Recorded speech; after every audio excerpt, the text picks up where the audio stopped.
Hey friends, I'm curious what you would do with more energy throughout your day, and I am so happy to say that as of late I have had more energy and I have been doing more things that I love, like baking vegan scones, going out in the woods and listening to all my favorite yoga podcasts, trying out new and different yoga I normally wouldn't try.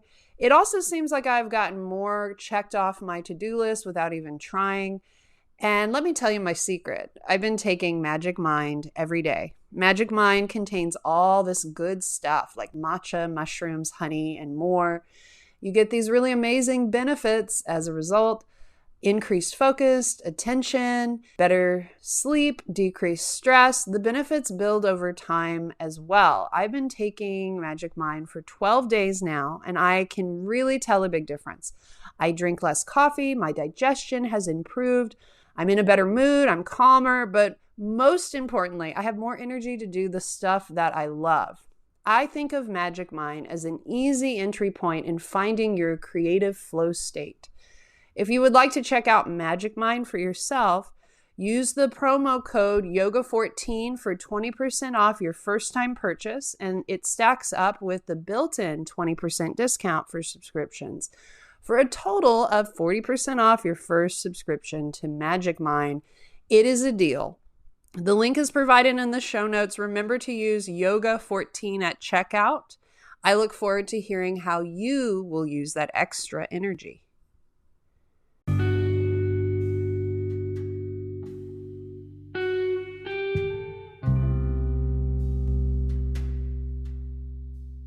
Welcome, friends, to Yoga and Podcast. This show highlights the science and brings the magic of yoga and mind-body practices down to earth for the everyday person to help you live your best life.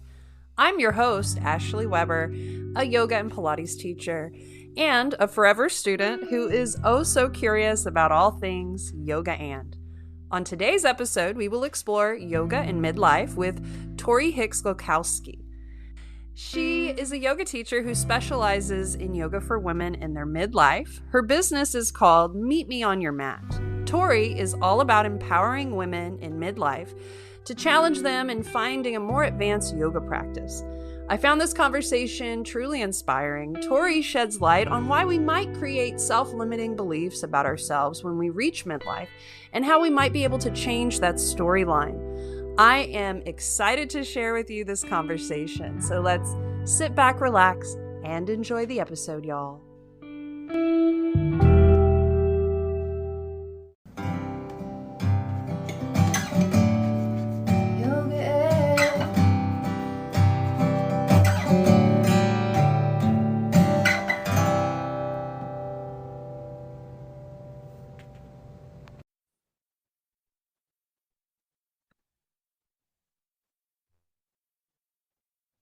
Joining us on today's episode, she is a yoga teacher who specializes in yoga for women in their midlife.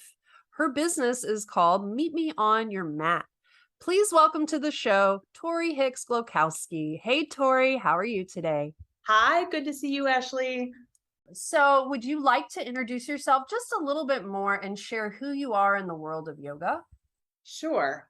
So currently, I teach online and I teach advanced asana to women in their late 30s, 40s, 50s, 60s, and beyond to empower them in their life and to help them develop a lifelong yoga practice. Nice. Yeah. So let's talk about midlife, because you mentioned late 30s, 40s, 50s, 60s, and beyond. Is that what we're calling midlife? That's what I'm calling midlife. Yeah. I mean, I'm 45. Mhm. I started practicing when I was 28 years old consistently. And there is a difference when you're in your midlife years. And what I see a lot of the time is that women tend to drift towards the beginner level classes or stay in beginner level or stay in their, kind of in this safety because we're told that we're aging and, osteoporosis and a lot, we're going through menopause and things are supposed to fall away instead of gain. And in my program, we say, no, I mean, really, that's kind of what I say is like, no, So we've seen, I have students in their late 60s that have hit their first arm balance in my classes, their Mm. first inversions. I've had women in their mid to late 50s, all of a sudden they're like, I have ab muscles. I never thought I would have ab muscles again, stuff like that. So we kind of take this whole belief that and kind of reclaim advanced asana. Advanced asana has become kind of like for a lot of people because they think it's just an Instagram post for Mm. someone in their 20s. It has to have those beautiful aesthetics around it. And so instead, I use advanced asana as a tool to teach them that it's for everybody. Like anybody can do this. I know 28-year-old Tori could not do what I do now in my yoga practice Uh-huh. at all. I was a very flexible person, naturally flexible. And so I leaned towards those things. And it was when I finally decided to bust out of doing beginner yoga all of the time. And I did it for years and I taught it for years that all of a sudden I realized that there was so much more potential within my practice. And so I spend my time teaching other women how to do that. Wow. So let's talk a little bit about the culture, the attitude. We're in the US, right? You're in the US. Yeah. I thought you were. I think, yeah, I questioned myself there. But the culture's attitude about women specifically in their midlives, could you touch more on that? Kind of like this, you touched on it earlier, but want to speak more to that? Absolutely. I feel like when it comes to women in midlife, it's like I feel like culturally, there's two choices, right? So we can do everything we can to look like our younger version of ourselves, or Mm. we can just let ourselves fall apart. That's what I feel like I see in the mainstream. It's like either one or the other. And I'm saying, do whatever makes you happy. If you want, if feeling or looking like your younger self makes you feel happy and makes you feel empowered, awesome. For me, I'm more like I want to age gracefully. At the same time, I don't want to lose my personal power to that. Like I don't mind that I have a Mm. couple of more wrinkles, but I do think that the evolution of my practice is still going. Like Mm. and I've been in so many yoga circles where the thought is, well, when you age, you just can't do what you could do when you were younger in your yoga practice. Like I've heard that so many times. Yeah, yeah. And I just don't, like again and again, that gets proven wrong to me. So Mm. I for me, I think it's something else. And so I do believe that the way I teach the yoga is we just kind of, and I even said to my husband the other day, I was like, I feel like everyone that's in my program is my age. And then they tell me their age and I go, what? you know, I feel like we're all kind of the same age. But at the same time, I think it's really beautiful to share space with women really from all ages, right? So it's like late 30s is really my youngest. And then, like I said, going up almost to 70 at this point. And we all have this commonality and this great work ethic towards our practice and knowing that our practice can evolve and do more. So Mm. hopefully I answered that for Yeah, you. that you totally answered that. Yeah, it's interesting. Like, where does that thought come from? Like, oh, when you get older, you just can't. I mean, I get like things Yeah, come up as we age, but sure. you're kind of proving that wrong. You're flipping that on its head and going, actually, no, like you can Yeah. improve your practice as you age. You can do more things. So then maybe there's some fear for people. Like, what are some concerns and fears that stop women in midlife from taking the next step from beginner to a more advanced yoga practice? It is fear. It's fear of injury, fear of Mm. being embarrassed, maybe that they wouldn't be able to keep up. I've heard that a lot from students that have been with me that when they first came, that was the main fear. I don't think I can keep up. And what I always think is so interesting is it's not about that. and I always say to my newer students, like, let it be a little bit of a train wreck for a little while, Mm-hmm. be messy. Like maybe you can't do everything, but I always work one-on-one with my students to find what they can do first. So I Mm-hmm. always have a little one-on-one time with them so that we can connect in a way, and I understand what their goals are for their practice, not what my goals should be for them, right? So they I want to see. strength, or my shoulders have always been tight, or my hips have always been tight, and them through the program, if they can't do something that we're working on, we work on step one. Like you work at ground zero, and if you work at ground zero for a little while and then you're able to achieve that, then there's always a step two. So it's Mm-hmm. not about showing up to and I put around quotes advanced asana, because it is what it is. Like, I'm going to teach you some fancy stuff, but at the same time, it's like you are going to take it to where you need to take it to that day, and be Mm-hmm. proud of the fact that you showed up in a space where you are going to be challenged in that way. But because you're in a room full of people who are just so supportive about where you are and where you're going to be, and they remember where they were at the beginning of this program and now what they're able to do, it really creates this feeling of camaraderie. Like, oh, I remember when I couldn't even get into yogi squat, and now I can get into yogi squat, and man, now I can do 10 bazillion other things I never even dreamed of. So sometimes it's just really small steps in the beginning and a mess, but then little by little it starts to work. Like the yoga starts to work, you show up, it'll work. Yeah, So I've never heard a teacher say, let it be messy for a little bit, but that is incredible advice because I don't know why we all think we have to be perfectionist on the mat, especially if you're new to something like that. You feel like you need to nail it quickly, or yeah, that's a lot of unnecessary pressure. So I really love that you said that.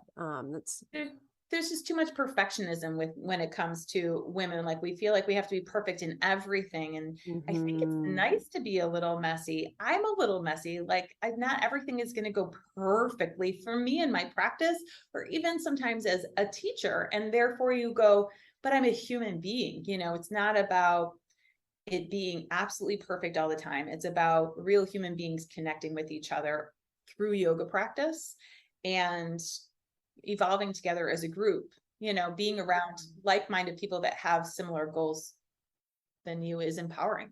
That So, is empowering. Yeah. Why is midlife a good time to start a more advanced yoga practice?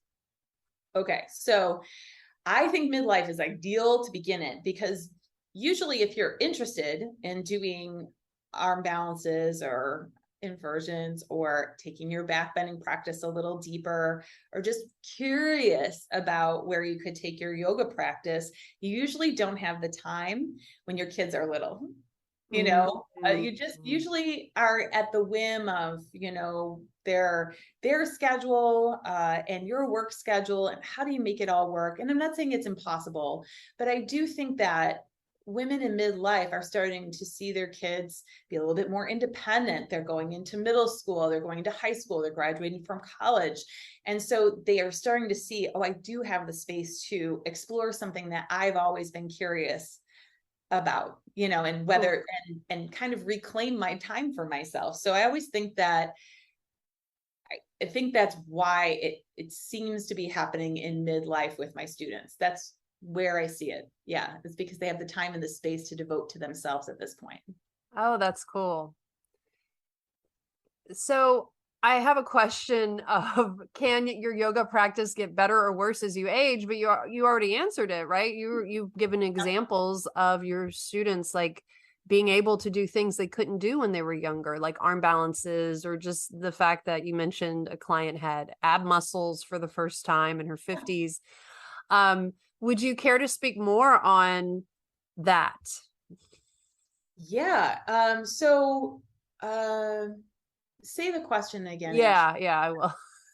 Just so the first part of it. Okay. Basically, can your yoga practice get better or worse as you age? Okay.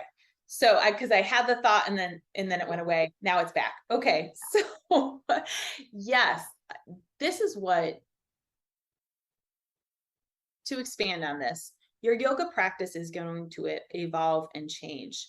You can either concentrate on how it's improving and what you're now able to do, or you can concentrate on the things or the postures that maybe were very simple for you when you were younger that maybe are taking a back step. And I can say that personally for me. I used to be able, when I was younger, when I was in my early 30s, I could drop back into Kapotasana or full camel on a dime. Didn't have to be warm, didn't have to do anything. If you asked me to do it, boom, back bend, Kapotasana, grab my heels, boom, I'm in it. I can't do that anymore, but that's not because I'm aging. It's because my practice has changed. So now for me to go back into Kapotasana and grab my heels, it's going to be a little different because I have ab muscles. My deltoids are way more developed because I do arm bounces, because I do inversions. And so there's a little bit more muscle bulk in the way for me to go all the way back. Also, my technique has improved, and therefore I don't want to do it the way the girl in the early 30s did, right? Because now I'm way more knowledgeable through my teaching, through my, multiple teacher trainings, through my constant quest to find everything I need to know about right alignment. And so that has also shifted and changed. But is it because I'm older? No, it's not because I'm older. It's because my yoga practice has changed and evolved. And therefore, when I hear someone say, well, you all know your yoga practice is just going to fall to the wayside as you get older, I always think you're thinking about it wrong. You're thinking about it in the wrong way. Mm-hmm. I can do way cooler things than Kapotasana now, mm-hmm. So yeah. It's like I could sit there and focus on what I used to have in my practice, or I could just celebrate what is. And so I think it's more of a mindset shift for people. It's a mindset thing. Well, it's an evolving, like it's not stagnant, because as we go through life and we gain wisdom and life experience and our body changes, that doesn't mean it changes in a negative way. It just changes. Yeah. It's an evolution. Yes. Is what you're saying. Yeah. It's like being on the path, right? So you don't, and it's the same way I kind of feel about aging is I don't really want to constantly try and be that younger person. I want to be who I am today, mm-hmm. and all the wisdom and knowledge and lessons that I've learned along the path. It's the same thing. It's just yoga and life. It's the same, Yeah. How does yoga keep the brain young and help assist in doing the things we love to do for longer? Okay. So yoga, I love this question, Ashley. Okay. So yoga keeps you young because learning new postures in yoga, instead of staying with the same postures or same set sequence, I'd rather be on the path of adventure, because what happens is, and I'm going to use the term malleable, but your brain becomes more malleable. It's able to process new information. Now, for me, the way I think about getting old is when you stop learning. You've stopped learning. And so when you're taking on advanced asana, not only is your brain trying to figure out the puzzle of the posture, but your body is involved. So it becomes a kinetic experience. Yeah. Therefore, you're keeping yourself youthful in your brain as well. It's amazing to me to see students, and I've been teaching advanced asana since 2016 now, consistently. And then this program has developed into what it's developed into now, where it's all that I teach. But I've seen students not grasp a concept. And it's not because they don't get it cognitively. It's because they need that time for the brain to process what the ask is in the body, and for the body to understand the command. And that is what yoga is. It's connecting the brain, the body, and the spirit, right? So it's really interesting to watch it happen and to think of it in terms of brain science, and what actually is happening. And the brain is becoming more malleable, meaning it's creating new neural pathways. So as you're learning that posture, and maybe it's not clicking yet, it's because the neural pathway hasn't been carved out yet. But then once you're able to, achieve it, that neural pathway has been carved out. You've learned something new. The brain is younger. So I I get really love that. fascinated with that. That gave me tricep chills when you said when you stop learning you get older. Yeah. That what you, yeah, like that just gave me chills because it's like you're so right. And Yeah. it's like It's not about your body growing older. It's about your brain. Your brain. brain has to stay malleable. You don't want to become hardwired, you know? And so that's why I think it's really important to have part of your practice be a little like part of my program. I have a class that's traditional hatha yoga. It's kind of, you can kind of know where I'm going with that one. There's not a lot of surprises in that one, and mix things up very, very little, you know. That's kind of like a home base. The other classes I teach, Power Hatha Flow, are super creative. My students have no idea where I'm going most of the time. Even if they do, or if I think they're starting to catch on, then I'll do something else because I want to keep it fresh.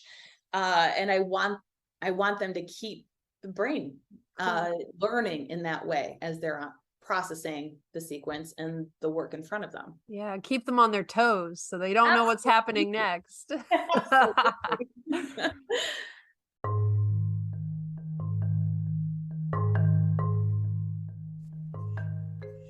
We all have a voice and something important to share with the world. Now it's easier, more than ever, to make a podcast of your very own and to amplify your voice thanks to Anchor by Spotify. I have been using this platform for going on 3 years now, and I can confidently say it is the easiest way to make a podcast with everything you need right at your fingertips. Here's how it works. Anchor lets you record and edit podcasts right from your phone or computer, so no matter what your setup is like, you can start creating right now, as in like today. With a single push of a button, you can distribute your podcast to the most popular listening platforms, including Spotify. Anchor is also the only place you can publish video podcasts to Spotify. With Anchor, creators can earn money in a variety of ways, including ads and podcast subscriptions. And best of all, Anchor is totally free. Yes, you heard it correctly. Anchor is free. Download the Anchor app or go to anchor.fm to get started. I cannot wait to hear your podcast.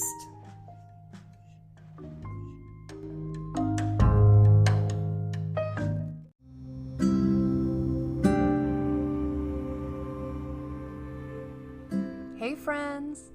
I just discovered my new favorite yoga accessory, Yoga Knees. This product really saved my knees.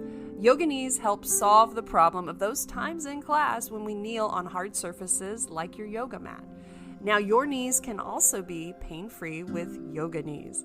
They are super comfortable and made with durable material. Yoga Knees is a high-quality, built-to-last product.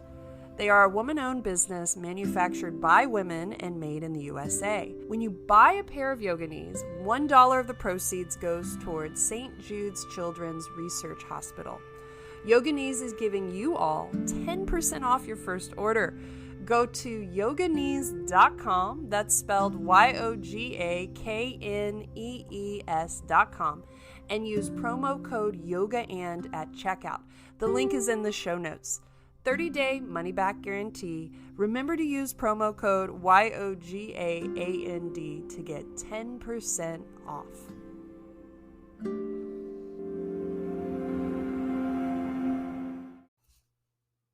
And we're back. What advice do you give to someone who's inversion shy? Oh, okay. Well, first of all, I was inversion shy. Oh my goodness. So I'm 5'9". And, you know, it's not like I was a gymnast as a kid. I remember in middle school, there were mirrors at the end of each hallway, and you'd move from passing period and like my head would bob above everybody else's head, you know, like I was a tall girl. I'm 5'10", so I know your pain, like when you're like young and you're taller than the teacher. Yeah. Yes. Yeah. So, oh, yay, another tall girl. I'm so glad. All right. So, are you shy of inversions? Or I am actually. And today I told you earlier before we got on this call that I took an Ashtanga class. I don't know anything about Ashtanga, and I was very inversion shy when it came to the headstand. Okay. So I with you, because the thing is when you're taller, that fall, if you have a fall, is going to be a bigger crash than someone that is Well, I'd shorter. fall on someone where I was in the room, and I'm like, I don't want to fall on my fellow student. Let's not let's not do that, right? So with the inversion shy thing, when I was teaching at a studio, I wouldn't allow my students to do their first headstand or work on headstand on a wall because I was on a wall for way too long because I was Oh, scared of it. I was scared of it. So instead, I would spot them. Now that I teach online at home, yeah, people go to the wall, but build it. So your first mm. inversion is probably going to be headstand. So you walk in to yourself with your head on the floor and your hands interlaced. You walk in, you bring your knee to your chest. You bring your knee to your chest. Do not bring your leg up and over your head. You will Mm. flip over. Mm-hmm. So if you're working one knee into the chest and then get the other knee into the chest, and then you get both knees into the chest and you have a half headstand, well, that's a really great foundation for every other inversion you're going to learn. So you start there. It's very basic. The worst thing that would happen to you is you're going to somersault and you're already in a tuck position. It's not as threatening than kicking up to a wall, I see. or feeling like you're flinging your body up. But there is a very precise technique to inversions. And right now, it's been really interesting. Right now, I'm doing like a 3 workshop series on inversions with Mm. my students and for some, and also teachers. And it's been really interesting to see some of the people that I had not worked with before, how they're going into the inversions and cleaning up that thought of like kick over your head. I was like, oh, that's Oh, like the most frightening thing that's ever. that's Yeah, terrifying. Yeah. it's terrifying because you do, if you have not done inversions before, it's so intimidating. And instead, I recommend that you just start with a supported headstand. I'm pretty sure if you go to my YouTube channel, then which is easily found from the website or from anything, I do have that like breakdown of headstand, like how to get into it little by little. And if you can do that, then all of a sudden you can extend one leg up and it's like, oh, okay. Mhm. And one knee still into the chest. So really nothing is going to hurt you. It's about realizing where the fear is. And I believe this with any yoga posture, realize where the fear is and what blocks are stopping you, and then deciding if it's a real fear or not. If it's a real Mm. fear, great. But if it's something you made up, or you just aren't feeling safe, then you need to talk to your instructor and figure out how can I safely or feel a little bit more safety or feel more supported as I move into this next thing. But I Mhm. get it. I get the inversion shy. Mm-mm. Yeah.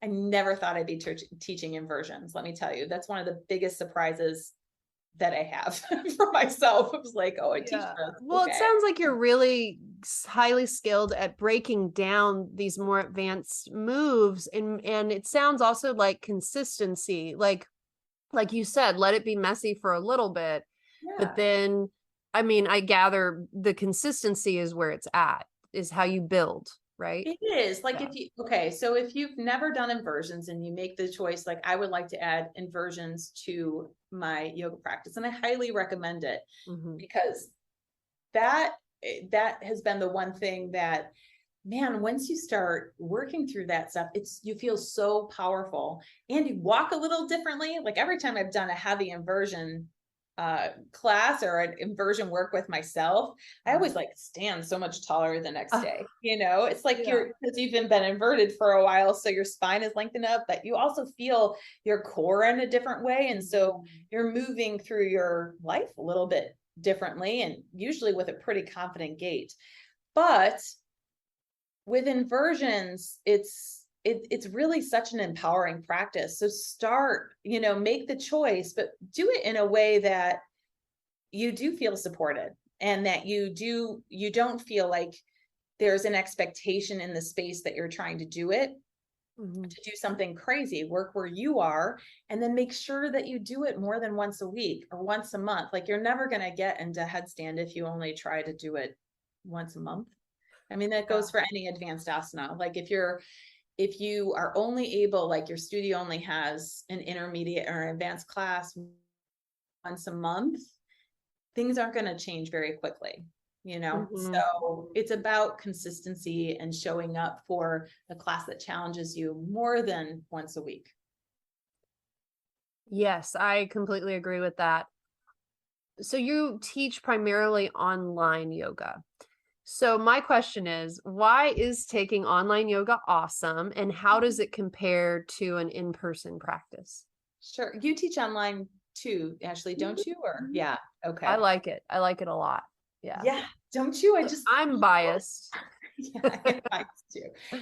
I am biased. So restate the question again. Yeah. Yeah. Why? Well, the first question is, why is taking online yoga awesome, and how does it compare to in person? Okay. So the reason I love online yoga, especially when it comes to teaching more advanced work, it's because it kind of takes the pressure off of that feeling of having to compete with everybody in the room. Mm-hmm. So if you are someone that's starting from ground zero in my classes and you're just learning how to put your hands on the floor, or you're just learning your first inversion, you don't feel intimidated by it. I feel like you're in your own space and I still have my eyes on you and we're still able to connect and you're still able to get coached, but there's way less pressure to do something that maybe you're not ready to do. Mm-hmm. What Mm-hmm. I also love is like I teach with everybody's mic is on and everyone's camera is on. And the reason I do that instead of having it silent is Mm-hmm. because I need to hear you breathe.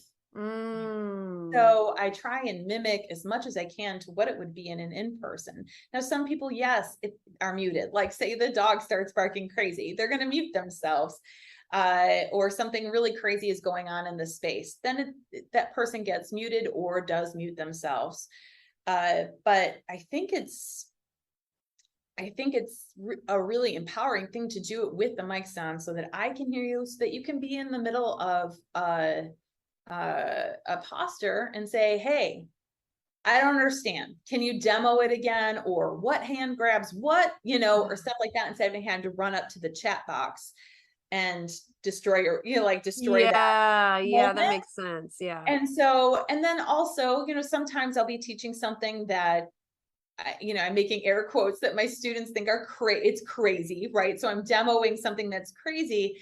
And the most fun thing ever is when they're all like in the boxes and they're all staring at the demo. And then one person laughs and they hear the other person laugh. And they're like, oh, thank God you're laughing. Like, let's all laugh. And then they go back to their mat and they work where they should be working. Most of the times they surprise themselves and are able to do what I gave them. But it's creating that community and that connection. I just think it's amazing to do. We have people from all over, the country show up to these classes. During COVID, I did have some international folks show up every once in a while. That was fun too. Cool. And we're all able to be together because I think it's difficult, at least in my area, to find these types of classes where you are working for that next step in your yoga practice. And so as much as I can, I try and create that in-person feeling. Mm-hmm. Now, it doesn't compare that much to in-person. I do teach in-person a couple of times a year. I have a retreat coming up in November in Sedona, which I'm super psyched about. So I Cool. do one retreat a year. And in those moments, that's where you're going to get a little bit more hands-on adjustment, stuff like that. But for the most part, like I believe in hands-on adjustment to a point, but I think there's plenty of other ways to adjust a student, which I can do online. But Cool. when I do come together for an in-person event, then we make it a party, right? So we get music going. There's a little bit more, like we try and make it an event and a happening. Cool. Yeah. Well, it sounds like you make your online classes very fun, and I totally get the community thing because at first, before I like when I got into teaching online, I didn't realize like, oh yeah, people get used to each other even though they've only met online, Yeah. and it's really sweet to see a community grow, um, and they're in different states or different countries, and they, honestly, like, friendships form. It's kind of amazing. I And think I just was so incredible. unexpected. Yeah, it's so incredible. I mean, the bond that they have is from sharing the yoga together, even though they're living, states apart, miles apart, is it's so cool. And one of my favorite things is to like go on social media and see a couple of them got together for lunch or something. It's like, oh, that's so Yeah, that's cool, so cool. Yeah, Yeah, like, you created the platform for that, like, for them to meet, and yeah, it's really cool. well, what I always say is I might not be your yoga teacher forever, but I hope that the people that you meet in the programs and the classes that I Mhm. create, that you find lifelong friendships, and about, I'm hoping that you have the people for forever, Yeah. uh, if you grow beyond the classes that I teach, you're looking for something else in your life. I completely get that, but I hope that the friendships and the connections that were established during this time live on. I love that. And I feel like our culture doesn't really value friendships as much as, like, romantic relationships, and maybe there's something linked to, like, midlife and friendships. Maybe there's something really important there that needs to friendships really matter. I don't know. Thoughts on Well, friendships in yeah, midlife? absolutely. So friendships, I think a lot of the times when you hit midlife, if you had kids, a lot of your friends are parents of kids that grew up with your kids. So, and that's not a bad thing, but it's difficult, I think, sometimes to find like-minded people. Goal-oriented people is usually who show up for my classes that kind Mhm. of have similar, you know, outlook on life. I think it's great to be able to find friends that maybe are a little outside of your bubble, or you wouldn't have met this person Yeah. before, or you're in your 40s but you became really close with someone that's in their 60s through this program. I think that that's really important just as women. As Mhm. you're older, you've lived every age. I remember what it's like to be 20. I remember what it's like to be 30. So you can relate to those people. Uh-huh. And so I think it's really important to just honor women in that way. I think that's a great answer. I really like that. But What advice do you give folks who are considering online yoga, but they've never done it before, so they're on the fence about online yoga? okay. So I have this all laid out for you. So Okay. this is the online yoga is what you make it, right? So there is a little bit of a discipline that has to show up with online yoga. You're home, so your couch is really close. You can choose to sit on the couch or you can choose to click into class. Uh, what I have seen over the last couple of years is it's best to set yourself up with a space. Now, your space can really change. Like I'm sitting in my yoga space right now, and this was my yoga room before quarantine and before online yoga, but it has evolved quite a bit in the last 2.5 years. There's just a lot of other things in here and tools that that I found were really helpful to teach online yoga. But I've also seen my student spaces change. So some of them practice on the side of their bed. Some of them practice, they have a whole room. Some of them practice in the basement. Some have, so like they practice in their family room, wherever, and it changes and it evolves. And so be okay with the first couple of weeks that you do online yoga that you might be giving everybody a home tour. Because I've seen it. Like they start in one spot and then they're Yep. like, that wasn't what I wanted. And they move to another.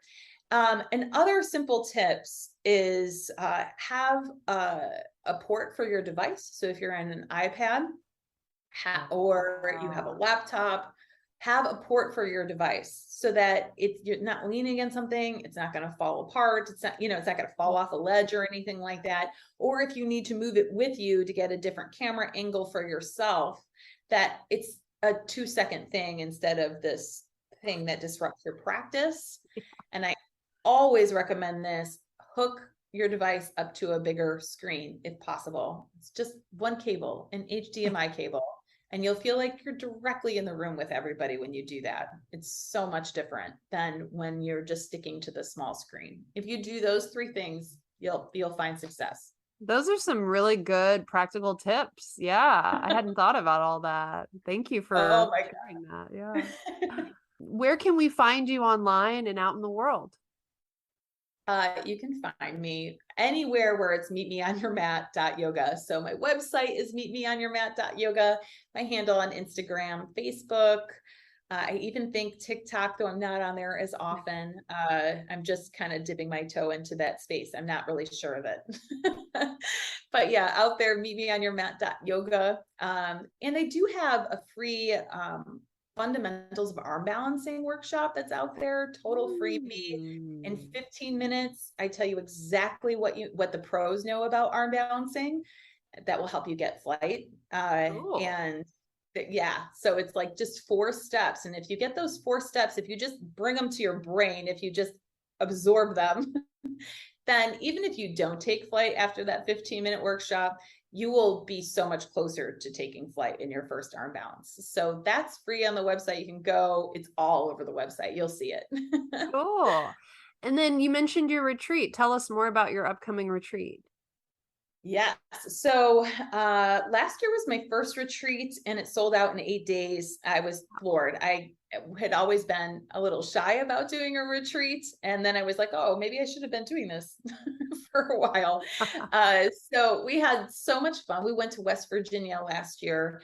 Cool. And then when we got going to this year, I kept thinking about Sedona, Arizona, because it's a place that I love and I have visited many times.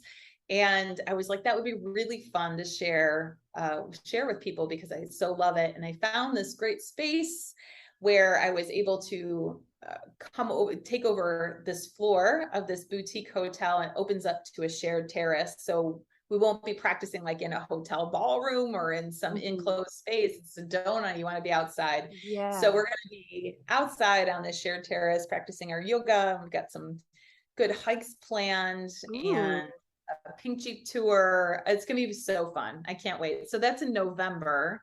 And then I will be announcing the 2023 retreat soon. Cool. Soon. It's like I always like to get through one, like get through it and then plan the other one. The last year it was so hard to plan the Sedona retreat that I know I need to start a little earlier this year. So I'm already starting to think about it. That's so cool. That's so exciting. I've never been to Sedona, but I just already know I would love it. Beautiful, it's so very beautiful magical. there. It is magical. It's a very magical spot. So I'm really excited. There's some people in the crowd that have been with me, like been to Sedona before. And then there's some people where it's their first time and they didn't realize that it was even on their bucket list. But when they looked into it, they were excited to put it on their bucket list. So it's going to be a fun time and a big adventure. So cool. Yeah. Well, thank you for coming on the show, Tori. It was such a joy to have you. Oh my gosh, Ashley, so fun to talk to you. Thank you for having me. Yes, and all of Tori's info is in the show notes, so you're just one click away from connecting to her. Thanks again, Tori. Thank you.